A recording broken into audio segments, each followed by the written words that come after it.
All right, good evening. I hope everybody's doing well tonight. This is Cathexis coming up for what may be the last installment for King's Dethroned by Gerrard Hickson. We're up to chapter 13, and there's only 15 chapters. These are two longer chapters that kind of go over, it appears they go over really relativity and the issues of Einstein. So last edition, we ended up getting raided by a known gamer troll named Keemstar. It was hilarious. So I apologize if you were live there or listening to it, and pretty much an hour and a half in, we ended up getting diverted. But just wanted to finish this up tonight, and then I'm going to be getting back to the other book, The World Beyond the Poles.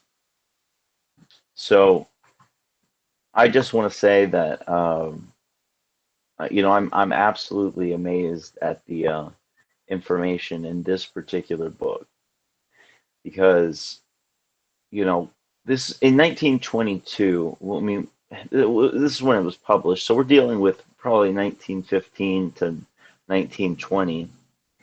The idea of relativity was so new, and these astronomy was really taking shape in a very different way. I mean, in my understanding, relativity was needed in order to answer Michelson-Morley and Airy's failure.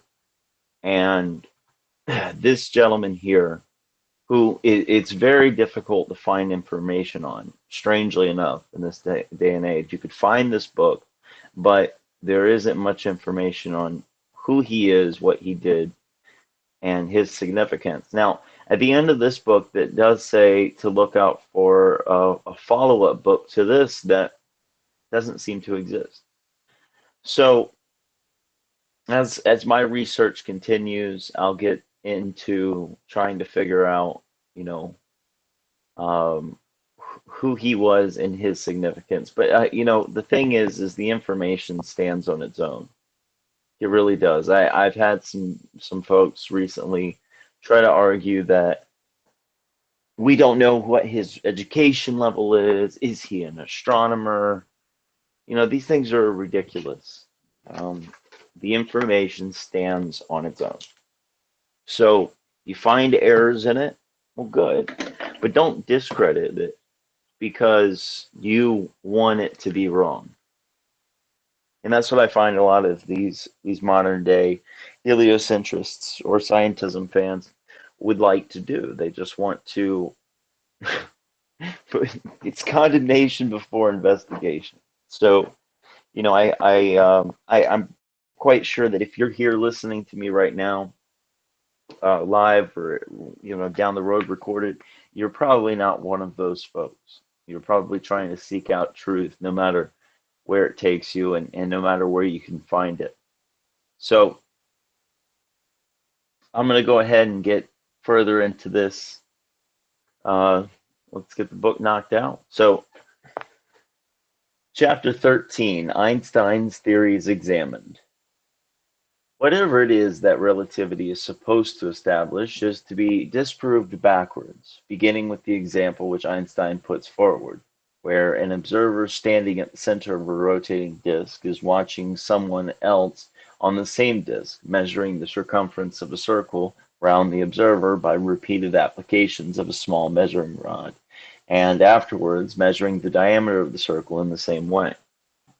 He says that because the disk is in motion, the small measuring rod will appear to the observer at the center to be contracted so that the person who is measuring, whom I will call B, will have to apply the rod more often to go round that circle than he would if the disk was at rest. That is not true.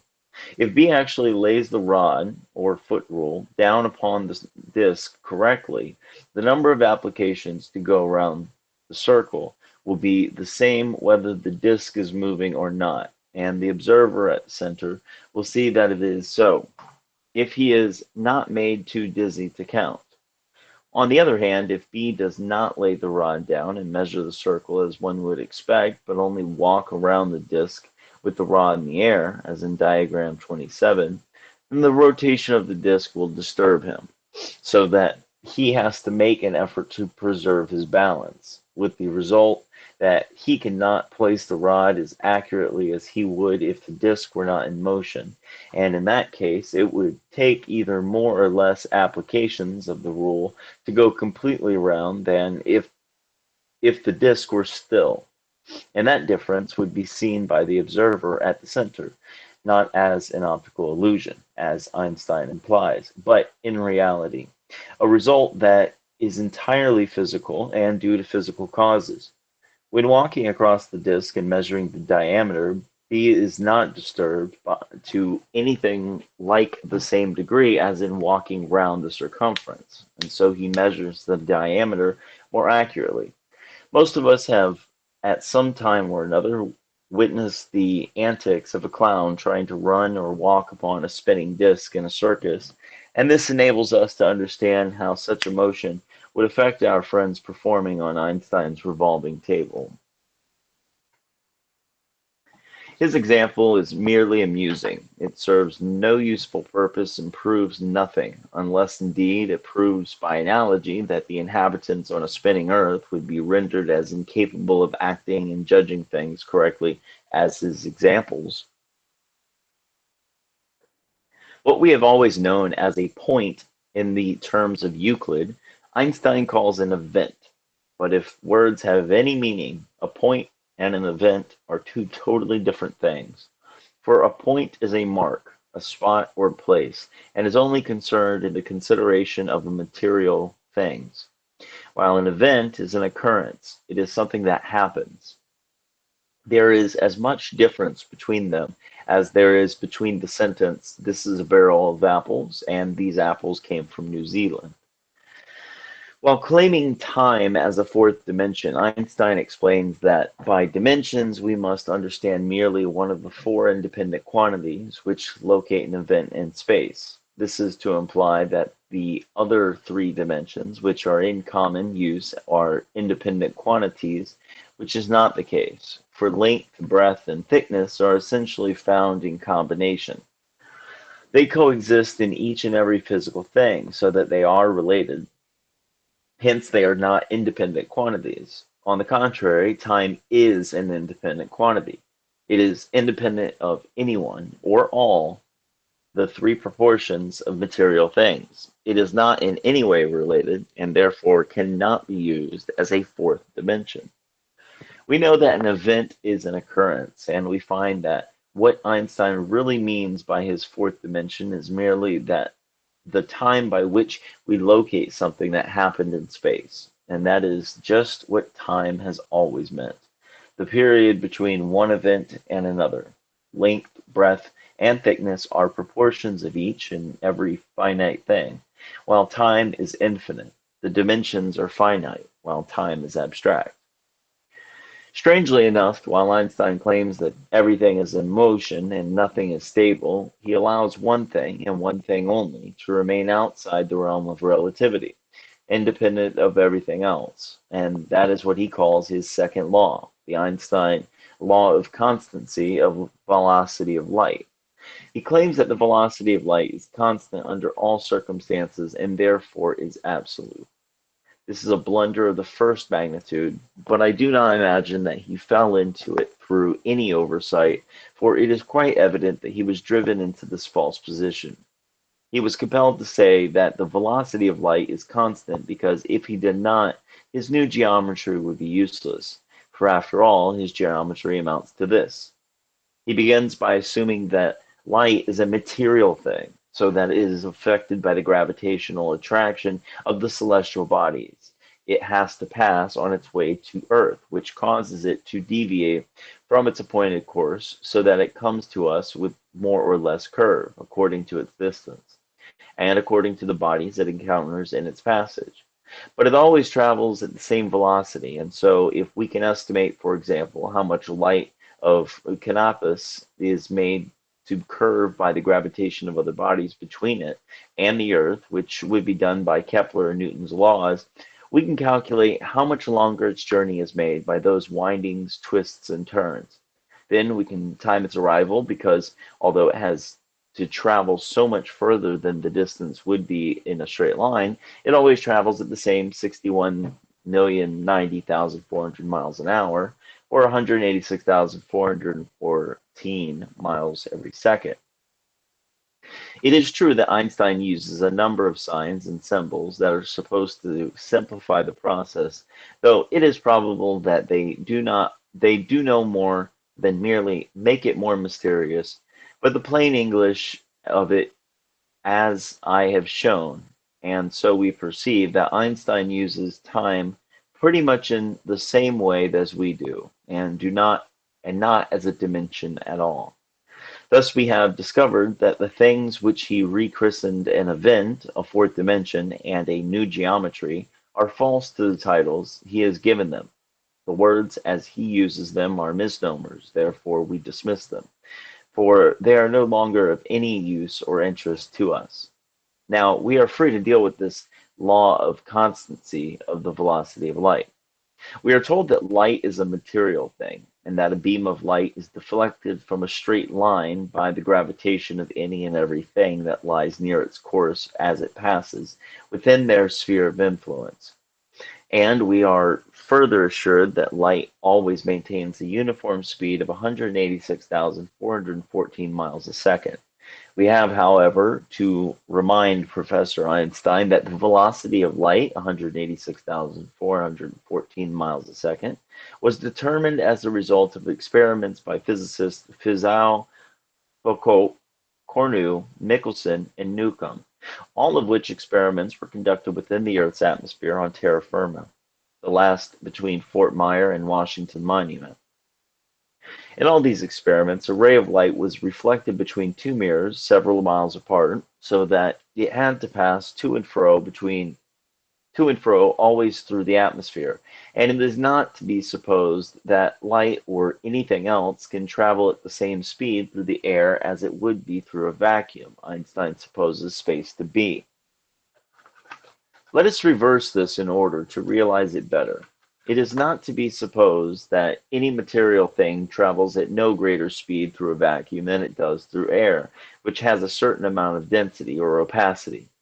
If anything does not distinguish the difference between air and a vacuum, then it is not a material thing. It cannot be matter. On the other hand, anything that is matter must of necessity make such a distinction, and in that case its velocity cannot be constant. Again, if a ray of light can deviate from its course by the gravitational pull of the sun or of any other celestial body it has to pass, it must accelerate its speed while approaching that body and slacken it again in reverse ratio after it has passed. Hence, it follows that the velocity is not constant. One more. If a ray of light can bend by its own weight, or by the law of gravitation, it is subject to other conditions and therefore is not absolute. The length of the course used by Newcomb in the final determination of the velocity of light was 7.44242 kilometers return course.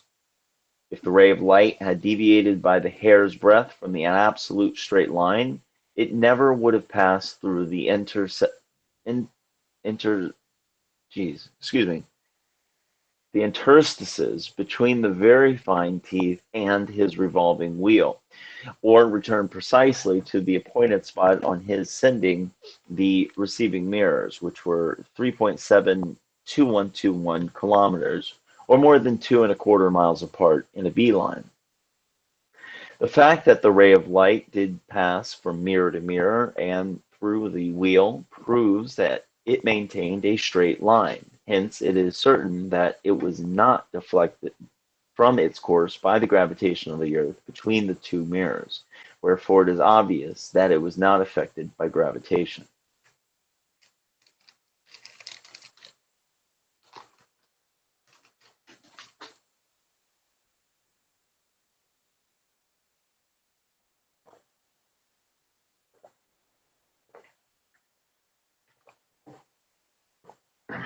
Excuse me. So we find that the very experiments by which the accepted 186,414 miles per second of the velocity of light was measured, experiments which were carried out with the utmost painstaking and minute attention to detail, prove that a ray of light is not influenced by gravitation of the Earth in the slightest degree.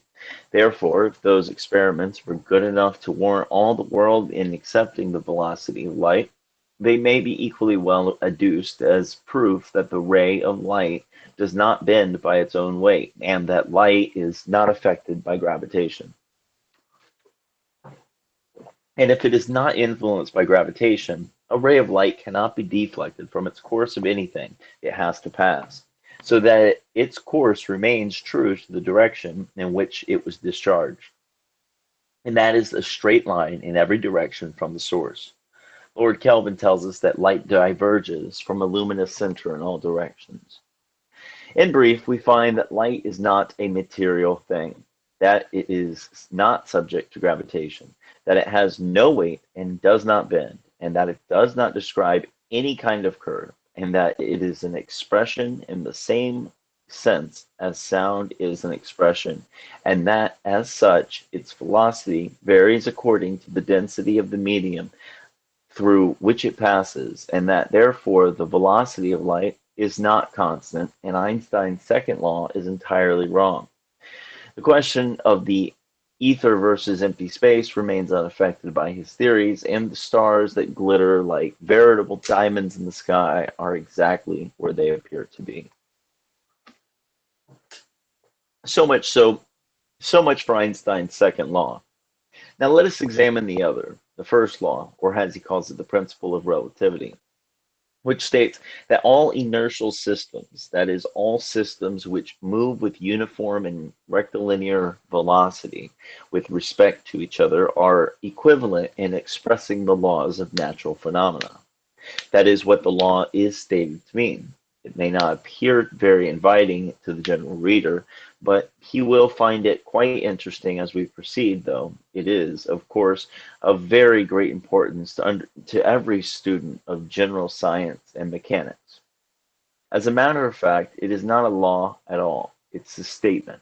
At the same time, it is not a plain statement, for it is equivocal and means something which it does not say. It is a statement by implication. It is though we were to say, "Hello, Jones, how long have you been out of Gale?"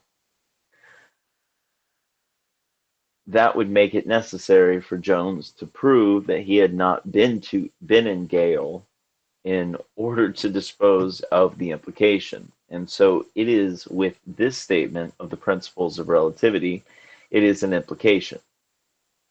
Taken literally, it is true, for it states what is already known, but it implies the reverse of what it states, that all systems which do not move with uniform and rectilinear velocity with respect to each other are not equivalent in expressing the laws of natural phenomena, and that is very much more important. Now, if we carry this innuendo to its logical conclusion and put it into simple language, it means that no reliance can be placed upon any deductions which are obtained by means of observation to the heavenly bodies, because they are taken from the surface of the earth, and the observer is moving at a different speed than the object under observation.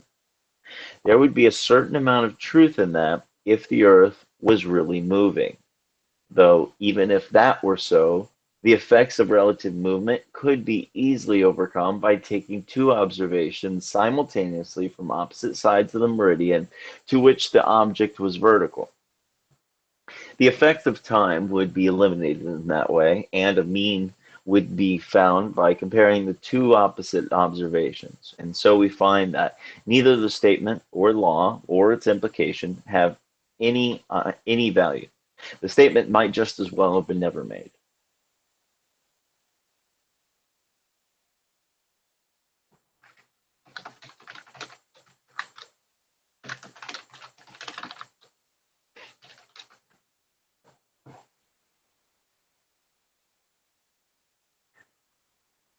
With mental agility worthy of a better cause, Einstein leads from his mechanical principles of relativity up to the special principle of relativity by means of one of the most extraordinary arguments it is possible to imagine.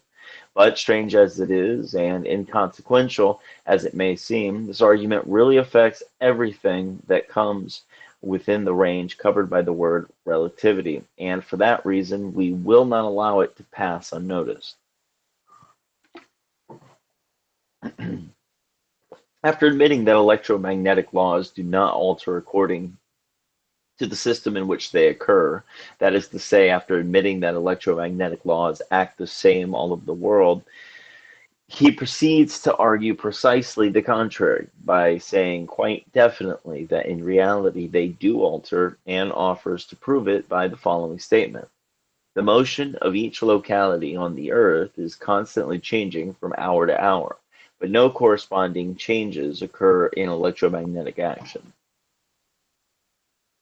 Of course, this has all the appearance of a man flatly contradicting himself, and it might even appear to be nonsense, but in reality it is a very pretty argument of the most elusive kind, which it is a pleasure to meet.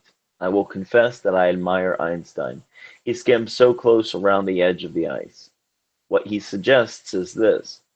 The observer is located on the surface of an Earth which is rotating on its axis, and at the same time traveling through space at many thousands of miles an hour. Consequently, his place, or locality, is continually changing with respect to an imaginary point fixed in space. Notwithstanding this change of place, electromagnetic laws appear to act precisely as they would if the place was not changing its position with respect to the point. Therefore, Einstein argues that electromagnetic currents must, in reality, vary their speed and so adapt themselves to the changing conditions in such a manner as to seem the same to the observer as if he had not changed his position. Wow. Unfortunately, he is unable to show any reason why electromagnetic action should do this remarkable thing, for he treats it as a thing that had intelligence, as if it willfully acted in a manner calculated to deceive the observer. When reduced to its essence, this argument proves to be no more logical than the idea that the street might be moving while the wagon was at rest. Einstein has been betrayed into supposing a thing that is altogether impossible, i.e., that a physical law can act in an unnatural manner, and yet produce an effect which appears to be normal, because he began by assuming that the locality of the observer was changing, and that assumption was untrue. Now, if he can realize the fact that the Earth is actually at rest, he will find that his difficulties all disappear, and that electromagnetic laws do not alter, neither does the locality of the observer change. But as Einstein persisted in shutting his eyes to the fact that the Earth is stationary, he did not see that the incongruity of his assumptions concerning electromagnetic action, so that in order to support his contention, he was led still further into error and compelled to repudiate two of the laws of dynamics. One, links of rigid bodies are unaffected by motion of the frame of reference, and two, measured times are likewise unaffected. He says that these two laws of dynamics are untrue, and thought to prove they were wrong by the foregoing argument. So it becomes necessary for us to prove the fallacy of the argument in such a manner as to leave no doubt whatever as to what is true and what is false. The two laws of dynamics, 1 and 2, being the stake at issue. Einstein believes that the Earth is rotating on its axis, and the direction of the arrow in the diagram, 28, at the rate of 1,000 miles an hour, and that at the same time it is traveling in mass in the same general direction along its orbit at 66,000 miles an hour. Therefore, he thinks that an electromagnetic current must travel from B to A in less time than it will take from traveling from A to B, because B is all the while running away from A while A is always going towards B. Therefore, it appears that the measured length of the current passing from B to A, and also the time it takes, will be shorter than the measured length and time of a current passing in the opposite direction from A to B. Hence his contention that lengths in bodies and measured times must be both affected by the motion of the observer. Of course, we know that his premises were wrong and that A and B are both located on an Earth which is at rest, but for the purpose of the argument, we will waive that and assume the Copernican astronomy to be true. Then his argument is not so unreasonable as it seemed. Indeed, it almost has an appearance of being true. But Einstein has forgotten that the observers at A and B are both on the same Earth, that they both use the same Greenwich Mean Time, and that the electromagnetic wave passes from one place to the other by convection, so that the Earth's atmosphere offers the same facility to its passage from A to B as it does from B to A. And that is the trifle that turns the scale against him. The fact that the whole operation takes place within the terrestrial atmosphere gives equal conditions to an electromagnetic current passing in any direction within that atmosphere, the same being unaffected by anything that may or may not take place in ethereal space, which the Earth and its atmosphere in its entirety is unconscious of. Thus, an electromagnetic wave passes from A to B in the same time as it passes from B to A, just as a train traveling at a uniform speed of 60 miles an hour goes from Bristol to London in the same time as it will go from London to Bristol, while the length of the railway track measures the same from Bristol to London as it does from London to Bristol. And so the laws of dynamics 1 and 2 remain true, while Einstein's contention has been proven false. The whole hypothesis of relativity has failed, both in the mass and in detail, under our examination, so that unable to support itself, it can no longer aspire to support any theory of the universe. Therefore, our judgment remains unaltered. Copernican astronomy stands condemned and has lost its last and perhaps its ablest living advocate. End chapter 13.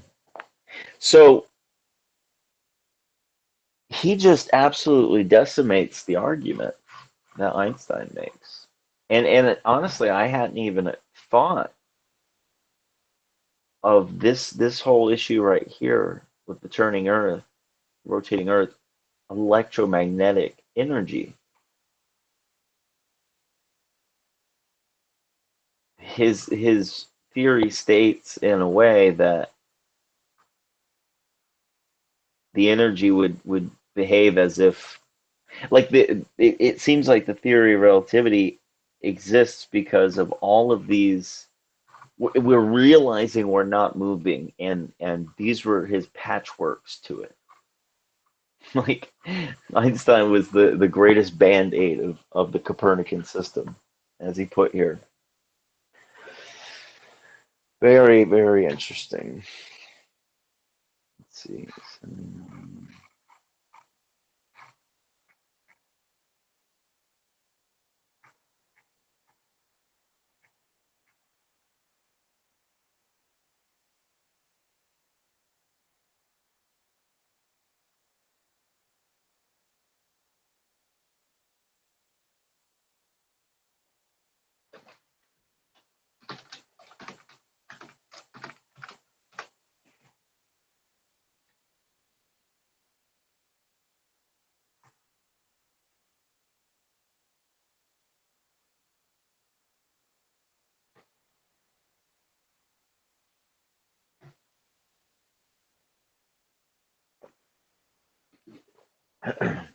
All right.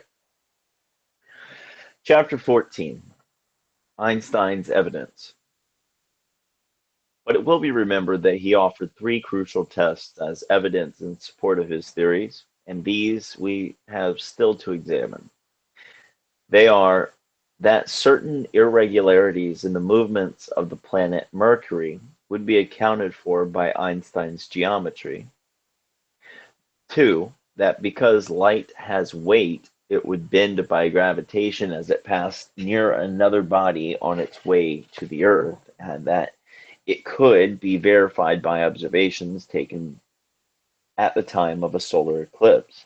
And three, that certain lines in the spectrum would be found to shift. We have done with we have done with mental athletics, and here we have something a little more tangible to deal with. Of the third, it is said by the authorities of astronomy that the observations necessary to prove or disprove such a shifting of the lines in the spectrum would be so extremely difficult that it is practically impossible ever to do it, and therefore it is set aside. The first is very well handled in an article by T.F. Gaynor in the London Daily Express of June 6, 1921. Mr. Gaynor meets Einstein on his ground as a good astronomer should and uses figures which take my breath away, but nevertheless I will leave him to deal with the crucial test number one. He says that the discovery of Neptune 75 years ago by means of Newton's law utterly extinguishes the Einstein theory so far as Mercury is concerned.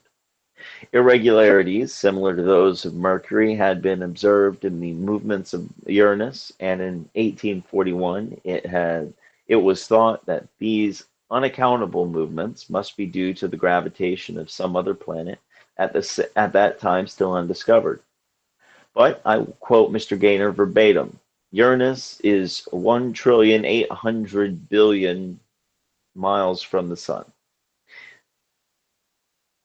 Adams and Leverrier, applying Newton's law, which according to Einstein is an exploded theory, located the probable position of the undiscovered planet 1,000 miles still further on in space. And there Dr. Gall, the Berlin astronomer, found it on September 23rd, 1846. Thus, 75 years ago, the Newtonian law found a previously unknown planet, Neptune, at a distance of 2,800 millions of miles from the sun. Yet Einstein would have us believe that the same law does not hold good with regard to Mercury, which is only 36 million miles from the sun. The proof he adduces from the aberration of the orbit of Mercury can be disposed of in a sentence. He has made the elementary blunder of regarding Mercury as globular instead of spheroidal. Light and gravity.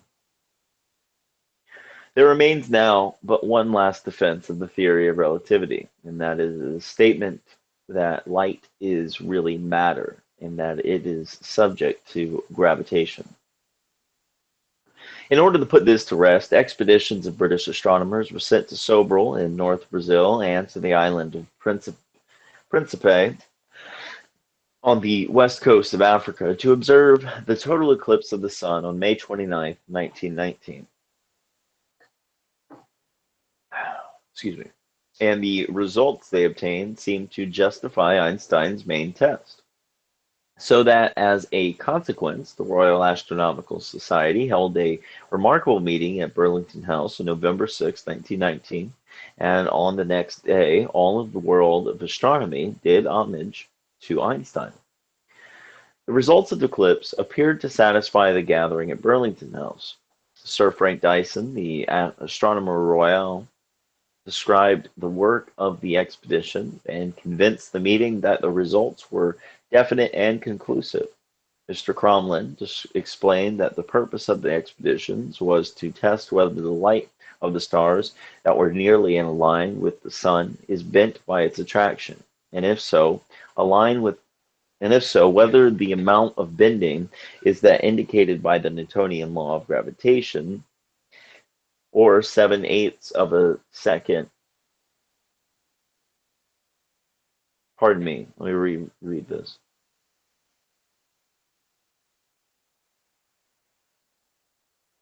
Whether the amount of bending is that indicated by the Newtonian law of gravitation, which would be 7/8 of a second at the sun's limb, or the amount indicated by the new Einstein theory, which postulates a bending just twice as great.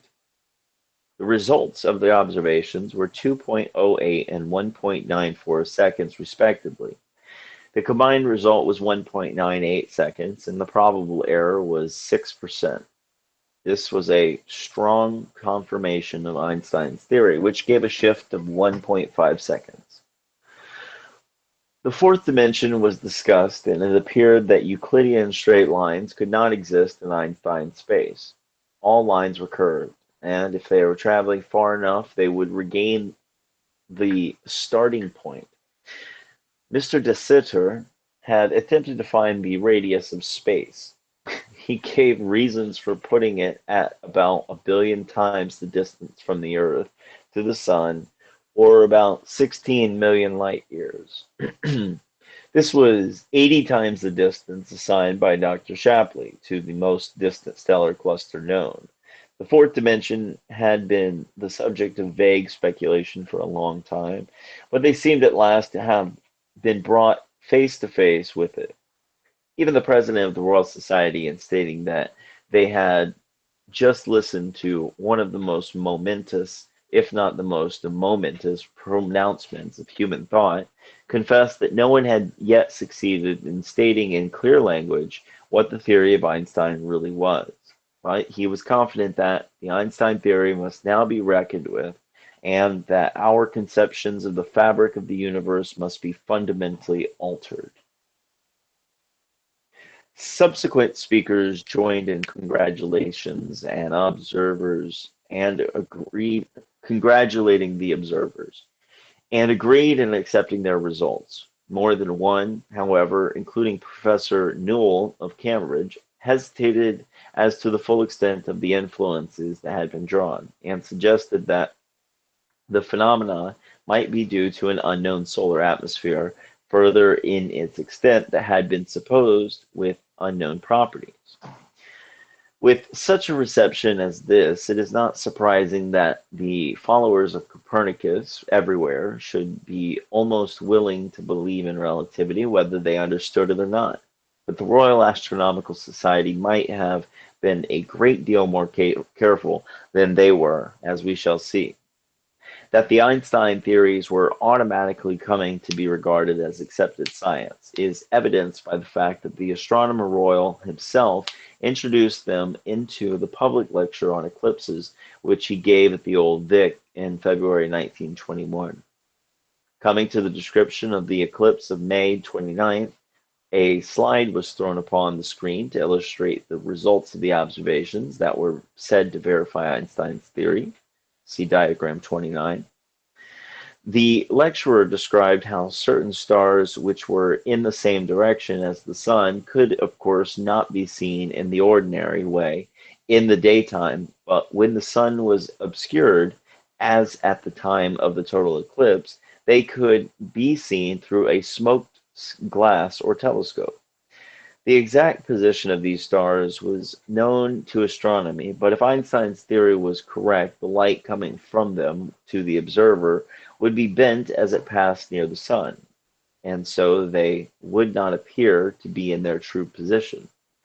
Then he showed how the Einstein theory was verified, for the stars were observed to be little further from the sun and their theoretical or true positions. For the law of gravitation is that mutual action between masses of matter by virtue of which every such mass tends towards each other, etc., etc. Observe that it tends towards, it attracts, it pulls. Therefore, if light was matter and was affected by the gravitation of the sun, the stars would be seen nearer the sun, and not as stated by the lecturer and illustrated on the slide. In diagram 29, the crosses XX suggest the normal true or theoretical positions of the stars with respect to the sun.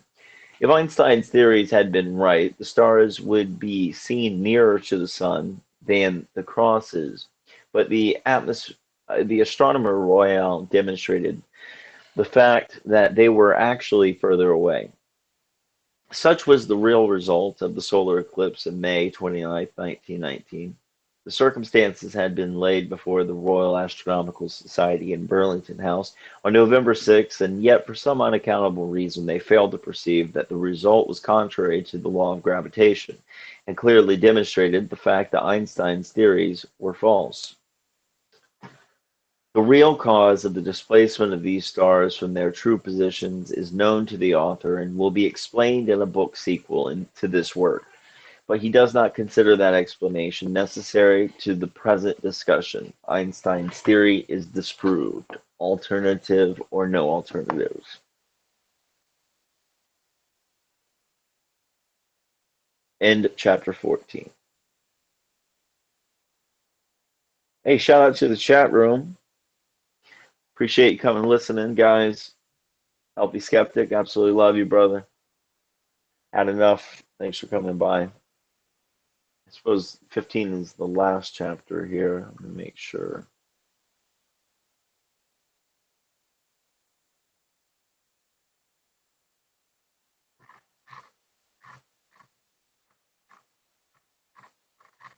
Yeah, yeah, looks like it. Hey, I just want to throw it out there. See whoever can do the best research on this gentleman here, Gerrard Hickson. I cannot find anything on him. He knows what he's talking about, but we don't have any information of if he was a teacher, if he was a an astronomer himself, where he got this information from. But and I was saying early on in the beginning before I started reading, I heard a couple people like Negator and Larry trying to without really not so much Larry, it was more Negator trying to dispute this before even reading it. They were apparently quote mining it, just pulling little bits out here and there, trying to make it look ridiculous. And yeah, there's definitely another book that was created, well, supposed to be created. He even mentions that he has another book that's coming out that I can't find anymore at all. Oof. Here, I need to take a break from reading, guys.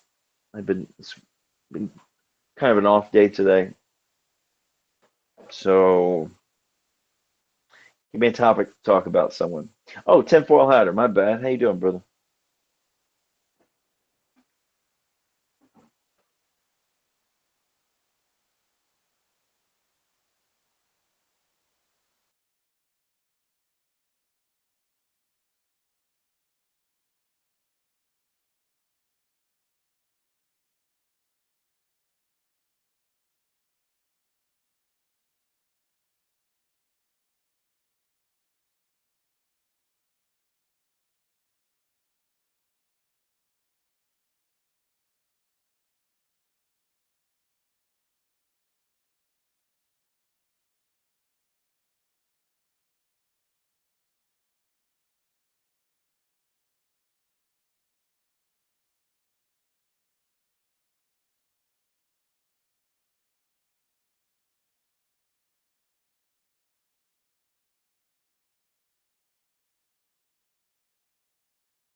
All right, got kicked off there.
I keep getting sniped from my own hangout.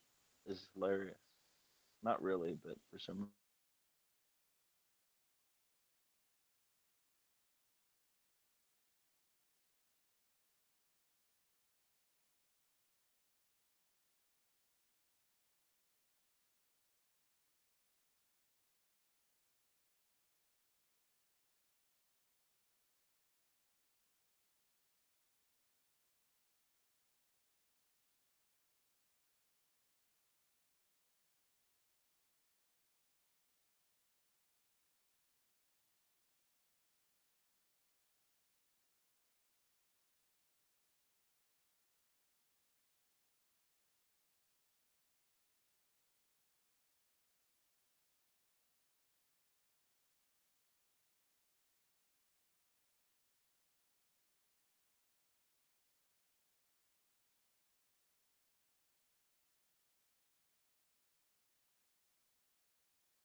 All right.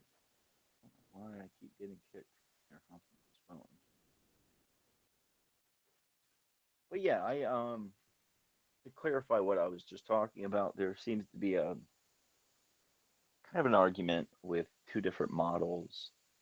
Some folks are saying that, with the Gleason's map or the azimuthal equidistant projection, what we have here is north is the center and south is the outer ring essentially, and east to west is circling the north, really, and that the sun, because you got Tropic Cancer, Tropic Capricorn in between that area being the equator, you've got the sun that kind of that's the ecliptic essentially, and it rotates around us like a spotlight, right? And that's that flat Earth model or that idea. There's no model that really exists.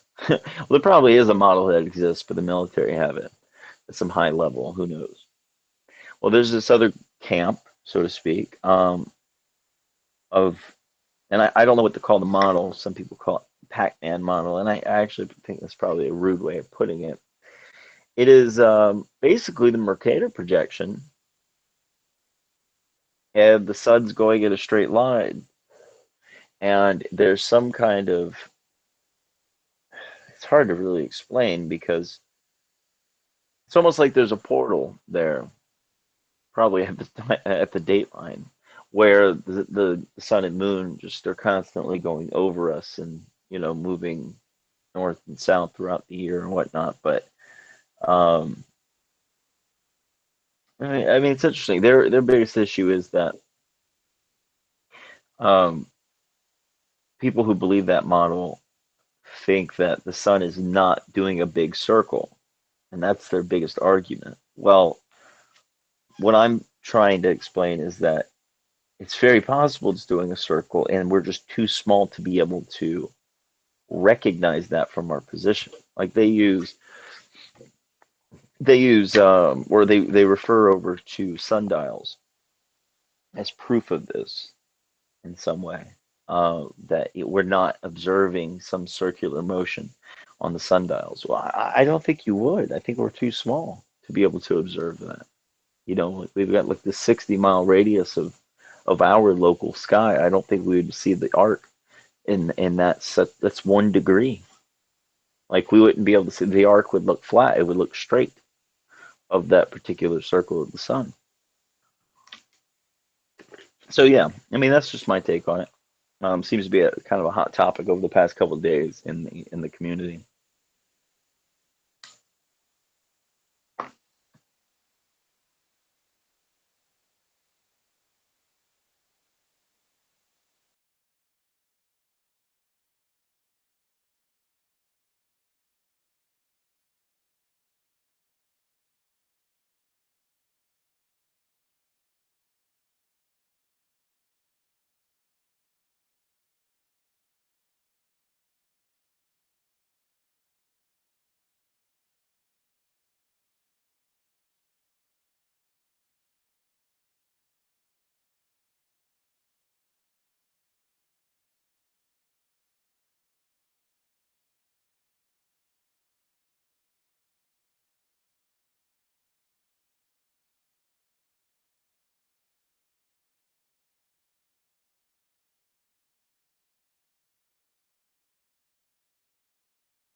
I keep getting kicked.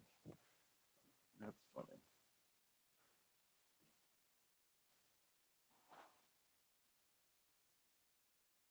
Yeah, I'm here now. It was weird whenever I'm on my phone, and when I switch over to another screen, for some reason it kicks it. Oh, shout out Reverse Course. Literally the most relevant YouTube username I've seen in my entire life. I gotta give him credit for that, dude.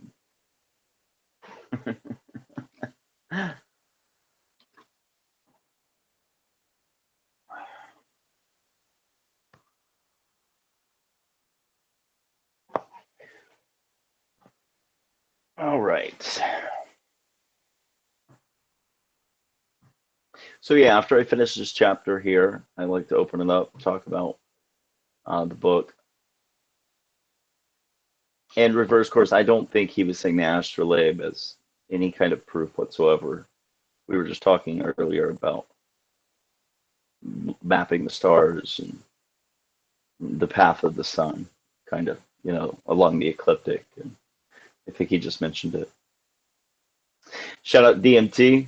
Absolutely love you, brother. And hey, Reverse Course.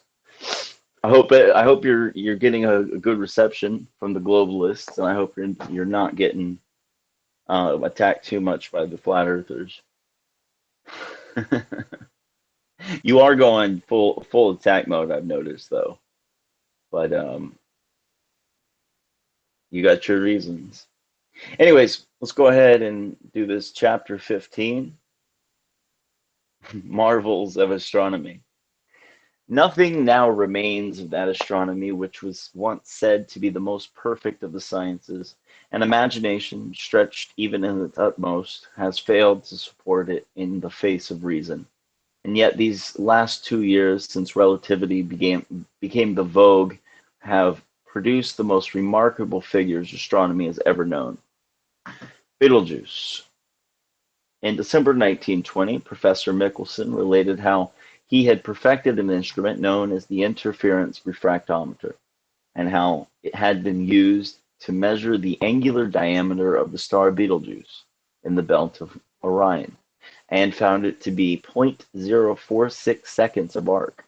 That is to say that he found the measurements of the star as it appears to the eye, which is only like a glittering pinpoint, to be 0.046 seconds of arc, which one side to the other, and that is 1/20th part of the second of arc, or 1 to the 72,000th part of a degree. Very fine measurement indeed.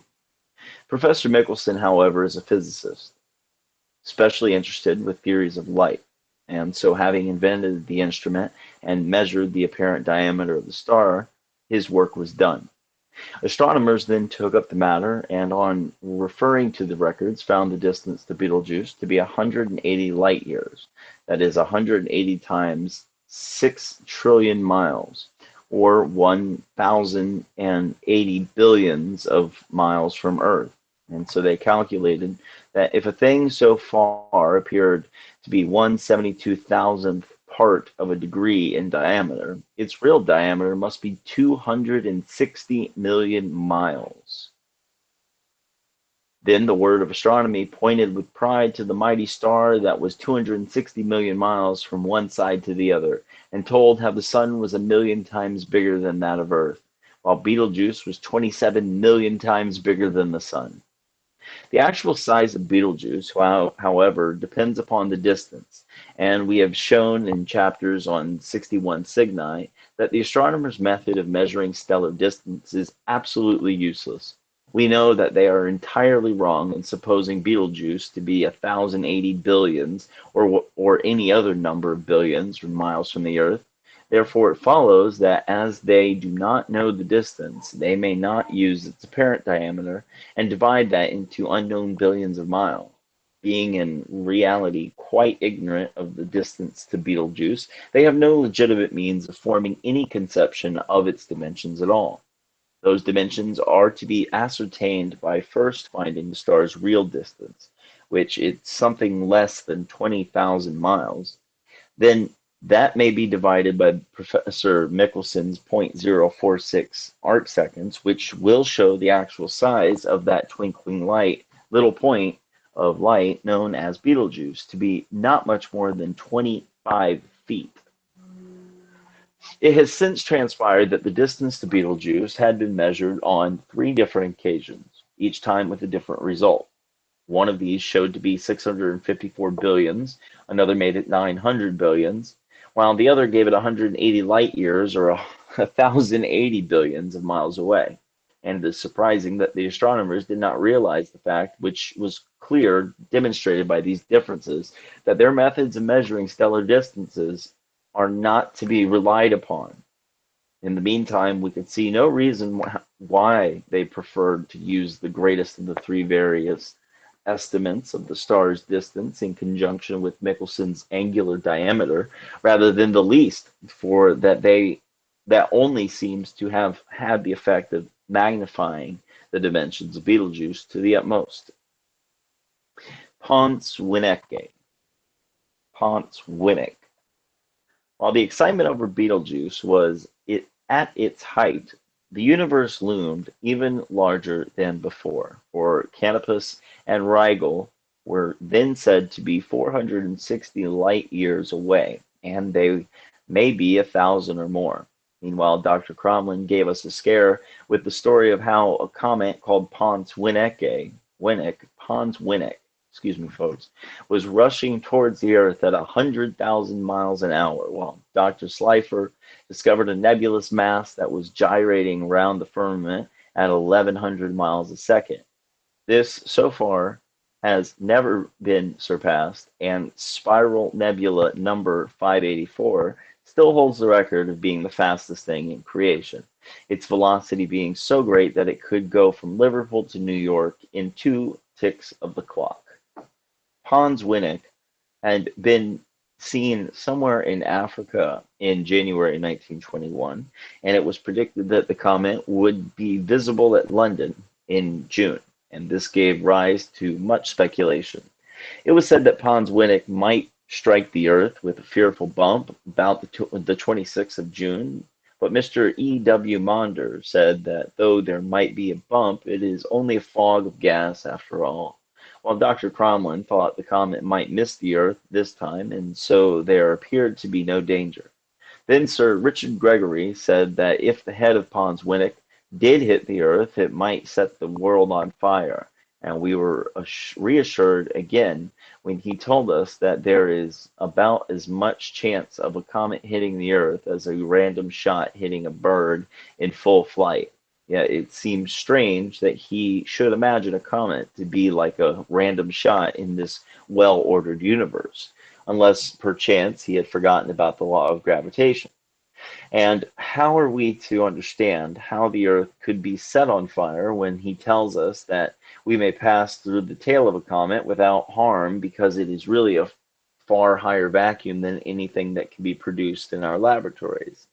Then what are we to think that it all when Professor Fowler tells us that we don't know how a comet is formed, and we don't know where it comes from, and we don't seem really to know what it is? He thought they may come from gases thrown off from the sun, which were gradually cooled, but that made it even more difficult to understand how it could set the Earth on fire, or what all that bother was about. Nevertheless, the discussions continued until at last the leading authorities advanced the fascinating theory that Pons Winnick may have come from a distance in space so great that it is impossible to think or speak of the distances in terms of miles. That took our breath away, for it appeared that the comet might come out of illimitable space to wander amid the stars in its own sweet will, regardless of the laws of dynamics and gravitation. Even yet, the romance is not complete, for after waiting in great expectation for several months, the Secretary of the Royal Astronomical Society told us that Pons had been seen again, this time with only a stump of his original tail, although even this stump was 500 million miles long and seemed to be comprised mostly of a gas and meteors. It is not recorded how he knew the length of its tail, and nothing was said as to what had become of the remainder, but it cut a long tale short. The summer came and passed, but Pons Winnick never arrived. He was lost, and even now he may be wandering on, somewhere in a fathomless space. No one knows whither, nobody cares. The Ruddy Planet.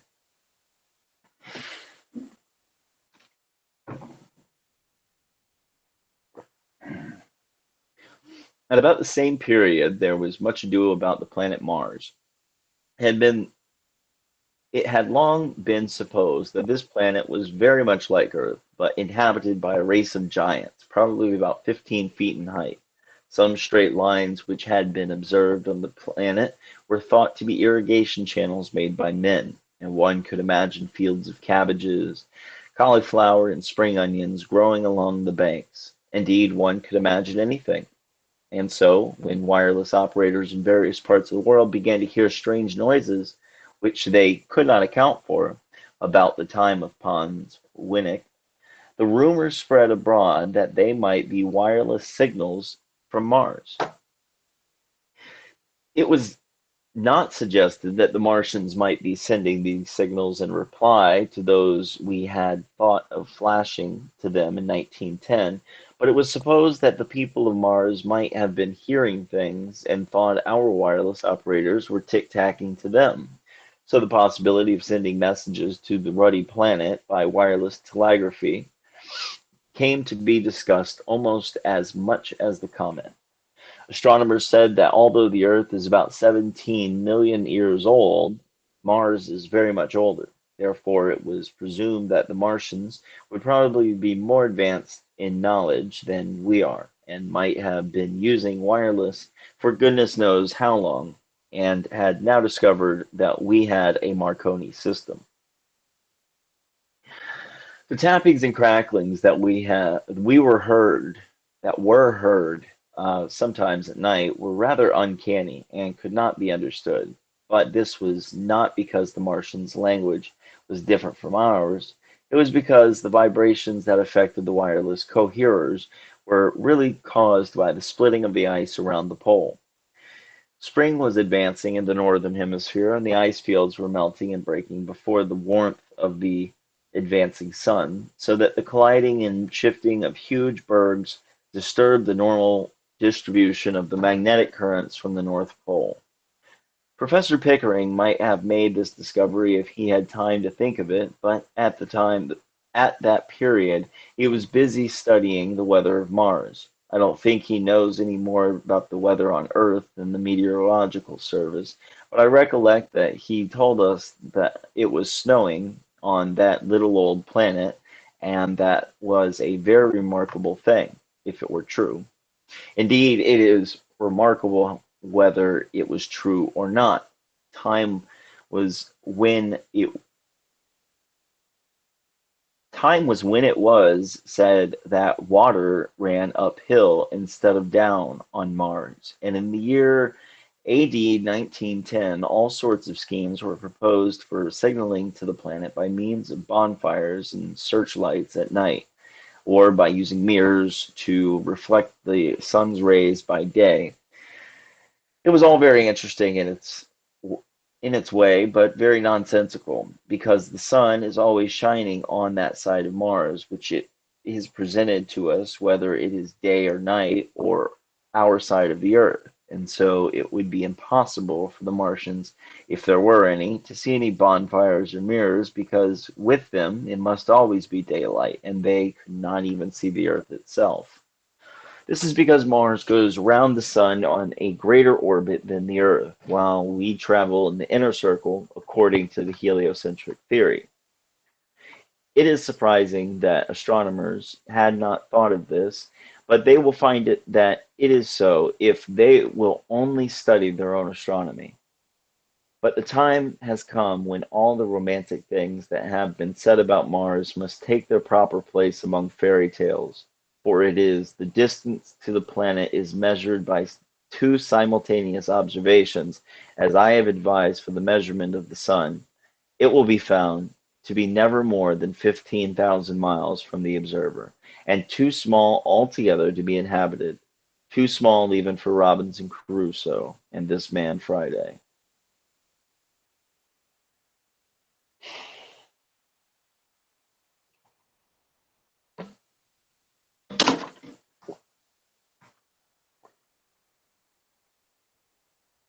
Shout out to Robbie C's.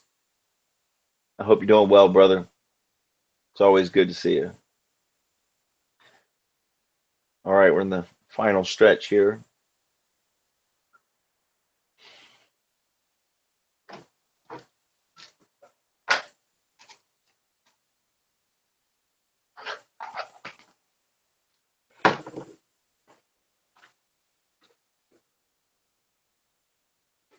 I'm parched.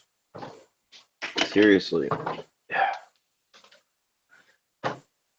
Should have picked a better day to read.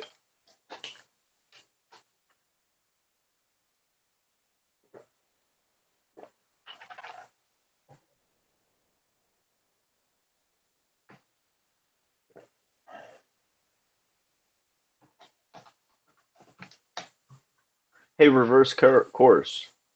If you're still here, I'd like to ask you a question. Is it possible that we are living in a geocentric system? Have you seen the movie The Principle? Kind of goes along with the book here that I'm reading.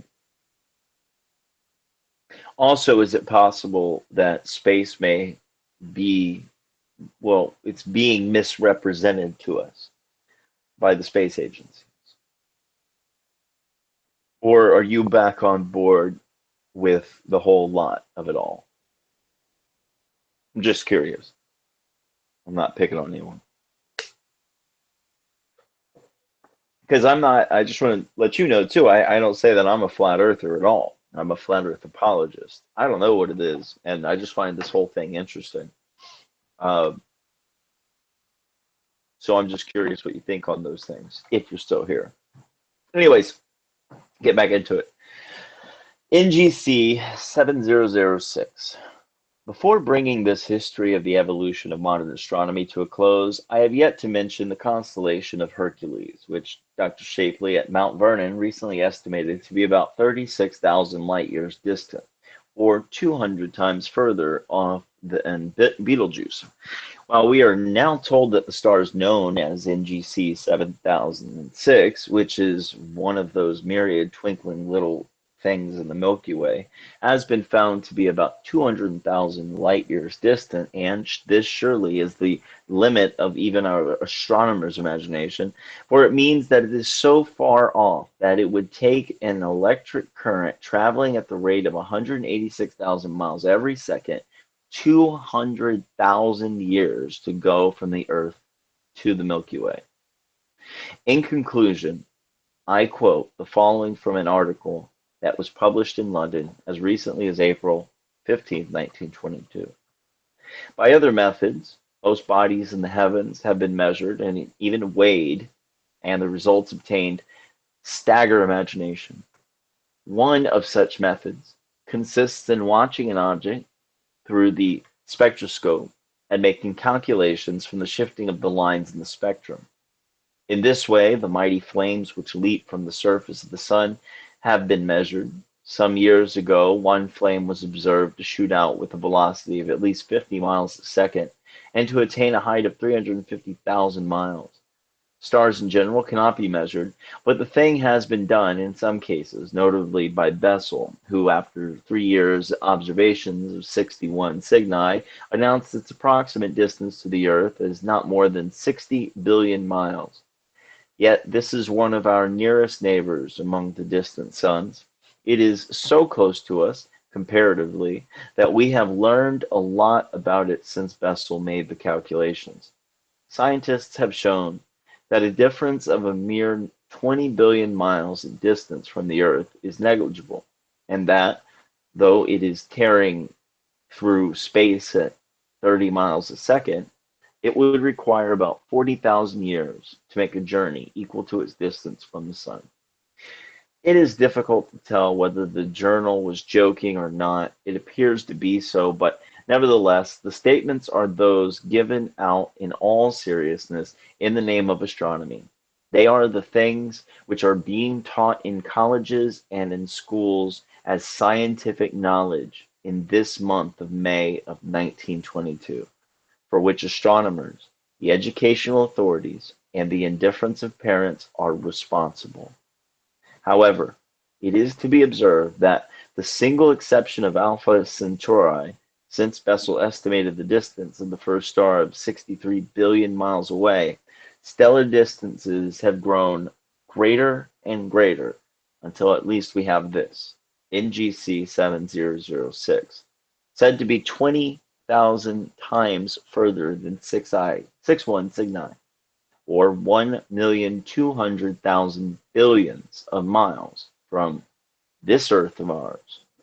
And this preposterous figure is the outward and visible sign of the nature of the science that has been evolved in 20 centuries through the failure of astronomers to perceive the error of Hipparchus.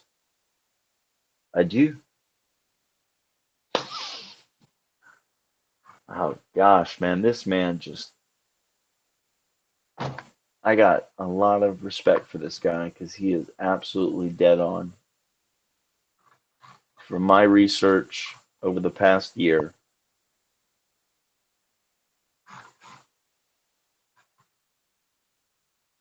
so there we have it, folks.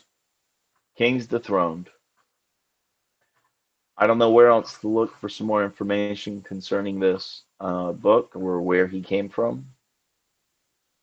I guess, I don't know. I don't know. I guess I can't find any information with him.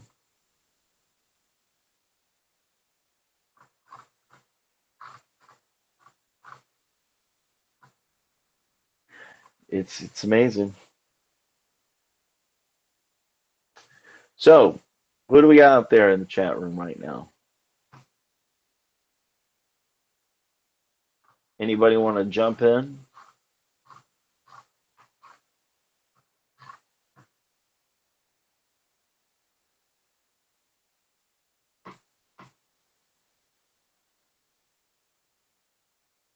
Let's see.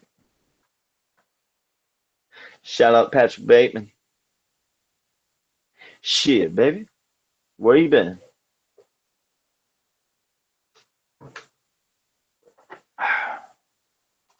So yeah, there it is. King's Dethroned. Tim Osmond inspired me to because he wanted to dethrone Cathexis. So like I went to go dethrone some kings too. Just saying.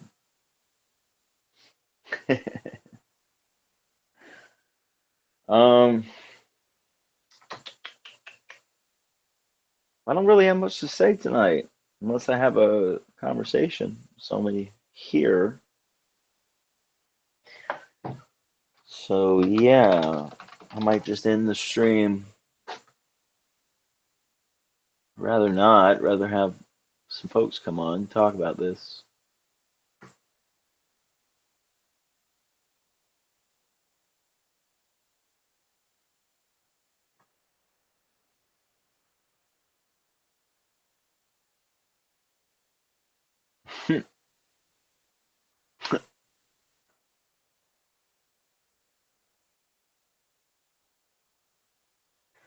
All right.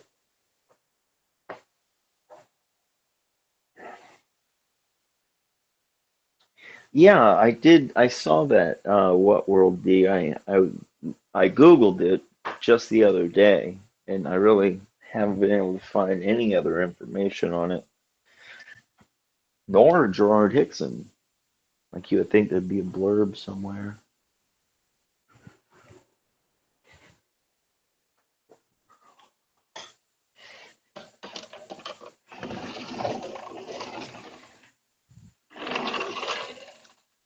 It's very strange. Well, I'll just say it again. Anybody want to jump in here? Have a conversation?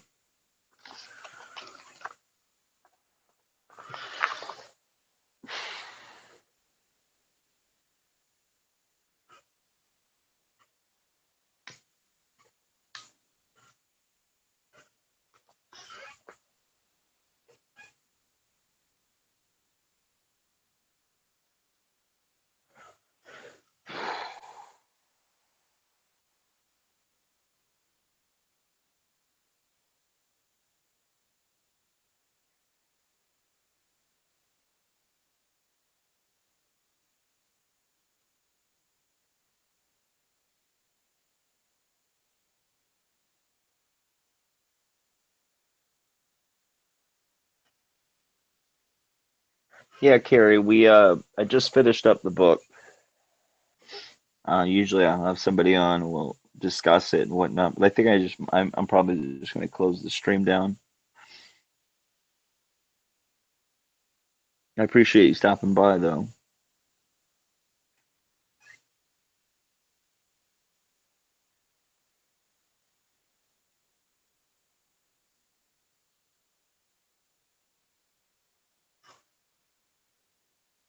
Yeah, actually, I'm just gonna do that so I don't waste anyone's time. I'm gonna go ahead and close the stream down.